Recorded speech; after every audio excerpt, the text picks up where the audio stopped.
Olá, a paz do Senhor Jesus a todos os seminaristas do nosso polo Moçambique do IBBC. Nós vamos para mais um vídeo aula, estamos trabalhando aqui a sexta apostila, a matéria é Teologia Contemporânea. Nós paramos o vídeo anterior na página 224, retomamos na página 225 com a lição 9, a Teologia da Esperança e da História.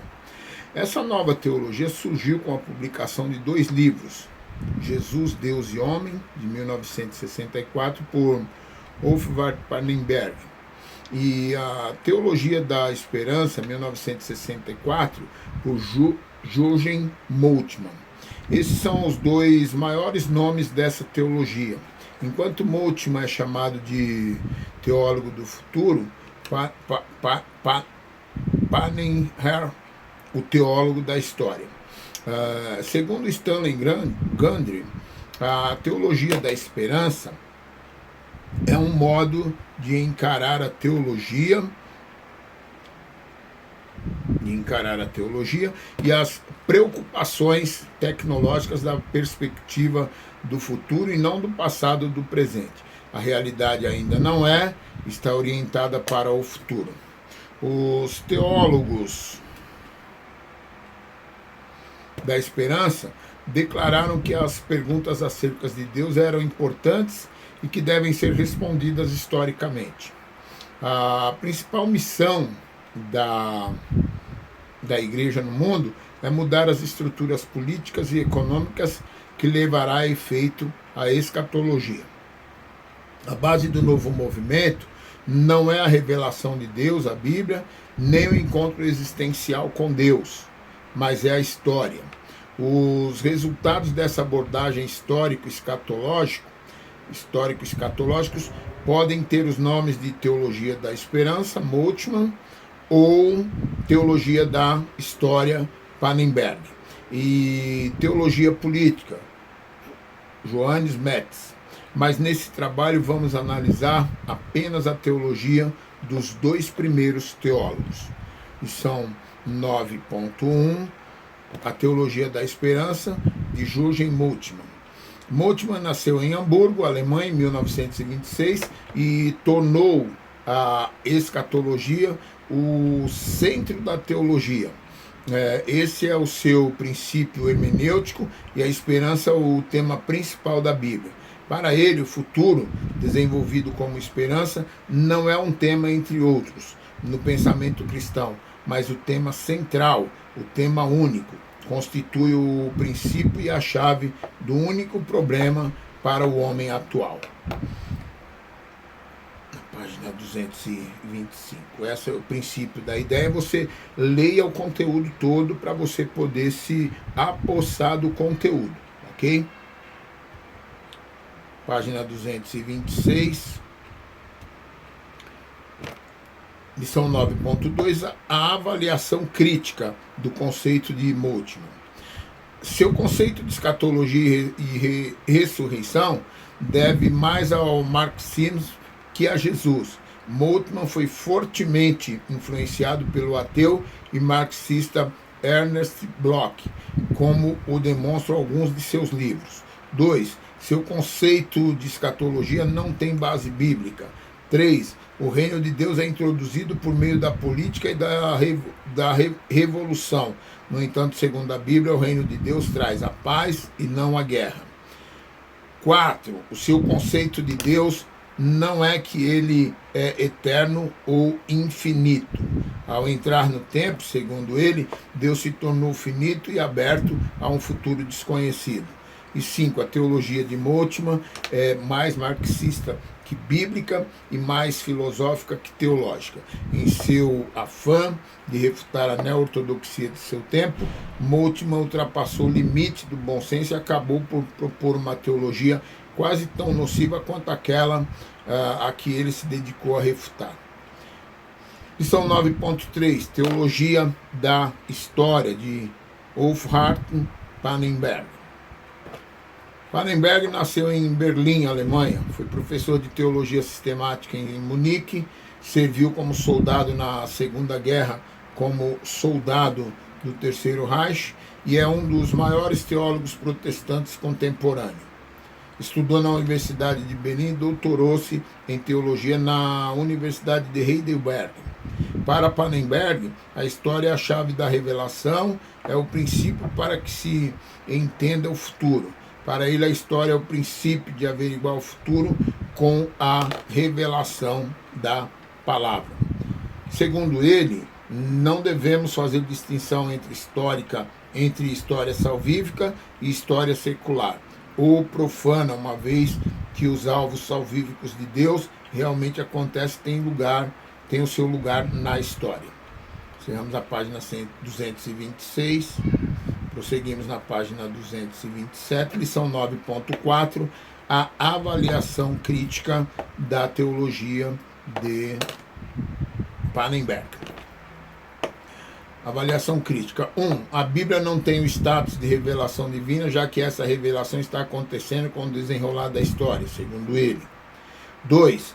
Já que a fé depende exclusivamente da história, as pessoas simples e sem condições para efetuar uma pesquisa investigativa não são capazes de crer por si mesmas. Elas apenas podem crer quando ouvem e confiam no relato de um perito em história cristã. Que bobagem. 3. Ao refutar a ideia neo-ortodoxa de que a revelação só se transforma em verdade para as pessoas por meio de uma aceitação pessoal, Pannenberg destaca que a revelação não se torna revelação quando é compreendida. Ela é revelação mesmo quando o homem não se interessa ou busca compreendê-la. Encerramos a página 227, entramos na página 228, lição 10, Teologia da Evolução, de Teilhard e Chardin. Um dos acontecimentos religiosos que mais despertaram o interesse dos teólogos no fim da década de 50 foi a popularidade póstuma do cientista e padre jesuíta Pedro Teilhard de Chardin. Nasceu em Sarcenar, França, e foi filho de um aristocrata rural interessado pela geologia. Dedicou-se desde a juventude ao estudo dessa matéria, que não interrompeu nem mesmo quando suas inquietações espirituais o levaram a ingressar na Companhia de Jesus em 1899. Teilhard obteve reputação internacional como paleontólogo e foi fortemente influenciado pelo evolucionista Charles Darwin. Foi fundador de um sistema teológico que ficou conhecido como Teologia da Evolução. Teilhard iniciou sua atividade científica no início do século, quando o mundo científico era oposto ao mundo da fé e da religião. Ele tentou combinar o cristianismo com a teoria da evolução. Teilhard afirmou que não há nenhuma incompatibilidade entre religião cristã moderna e a ciência moderna, mas sim uma maravilhosa correspondência, que o cristianismo vem de encontro às mais íntimas exigências da ciência. Saímos da página 228, na página 229, nós vamos tratar então da avaliação crítica da teologia de Teilhard. Essa teologia é demasiado otimista. Ela divaga pela senda do universalismo e do panteísmo, prometendo um final feliz para todos, sem fazer nenhuma alusão à graça de Deus. Talvez essa seja uma das razões da sua difusão rápida.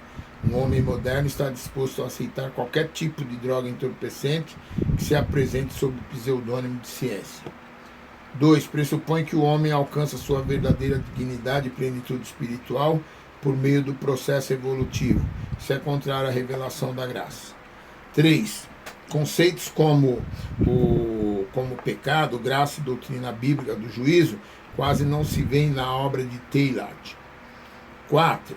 A ideia de Teilhard da união do universo com Cristo, sendo que o universo representa o corpo orgânico de Cristo, ainda em evolução, apresenta dois grandes inconvenientes.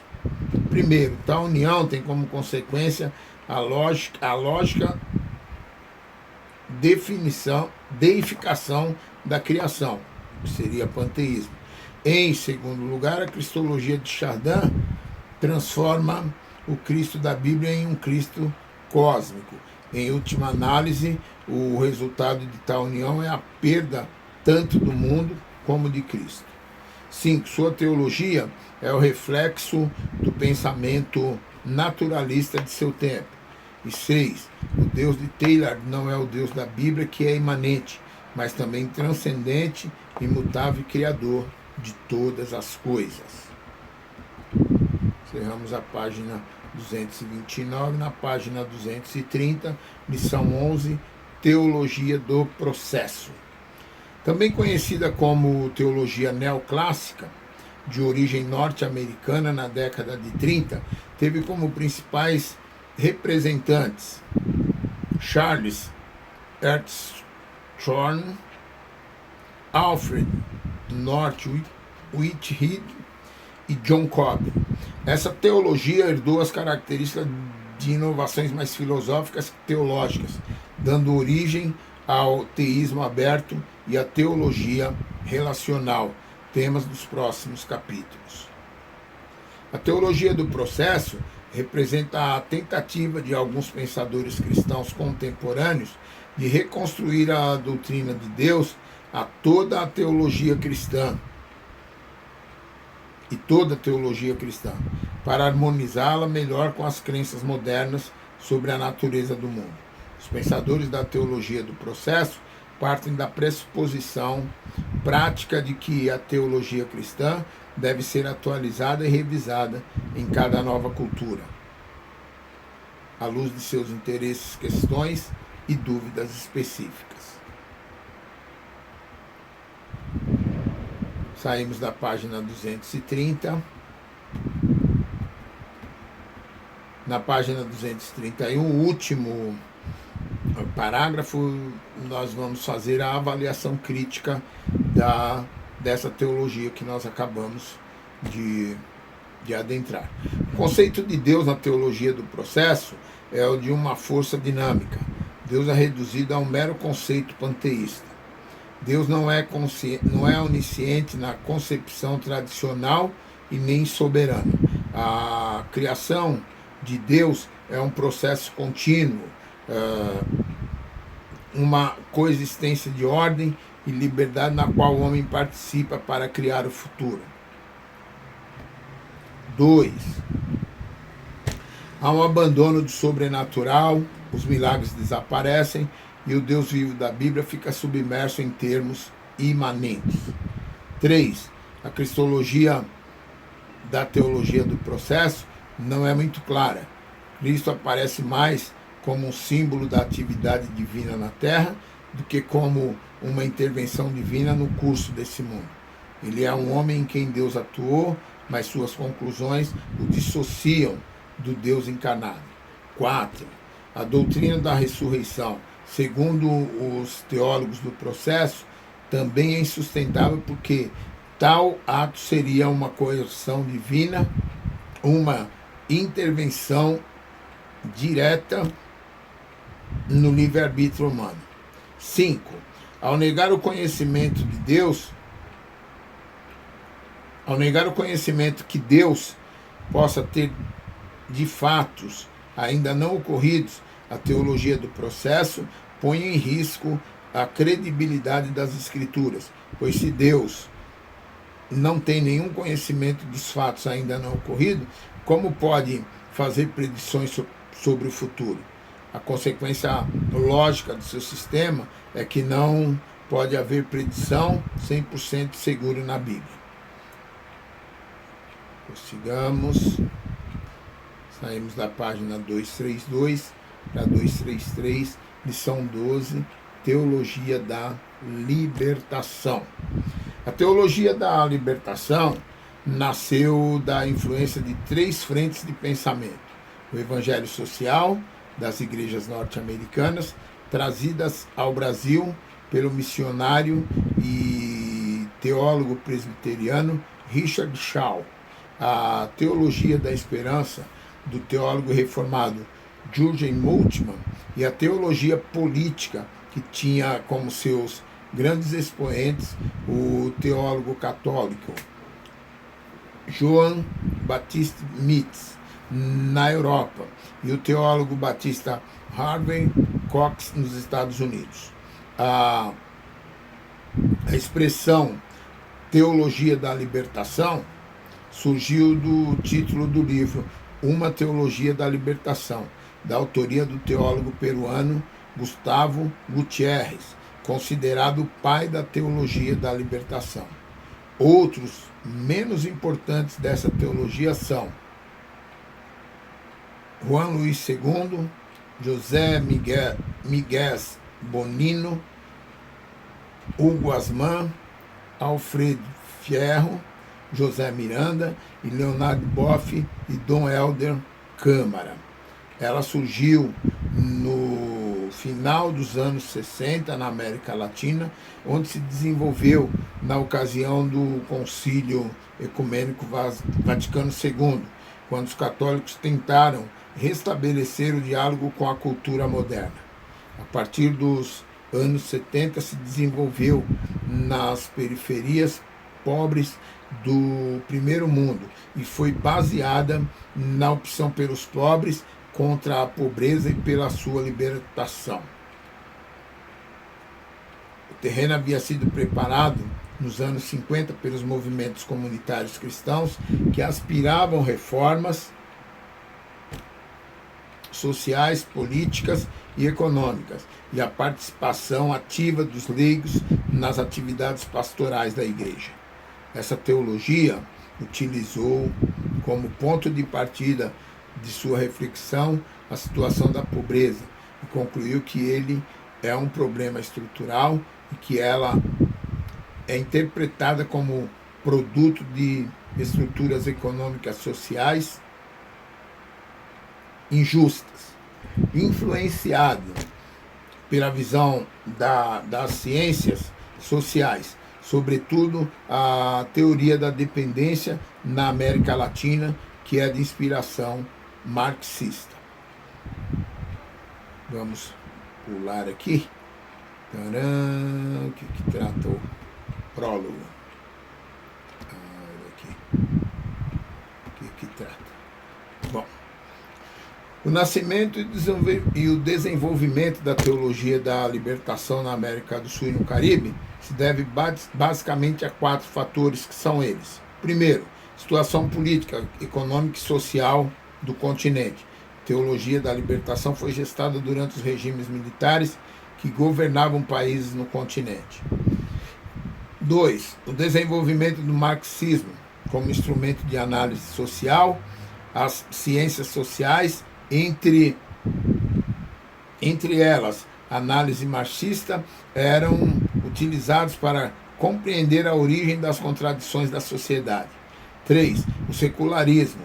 Esse fenômeno cultural nega a existência de Deus e que o ser humano deve e de fato constrói sua felicidade na própria realidade, sem, portanto, haver um paraíso a ser conquistado e o pecado a ser superado e destruído. 4.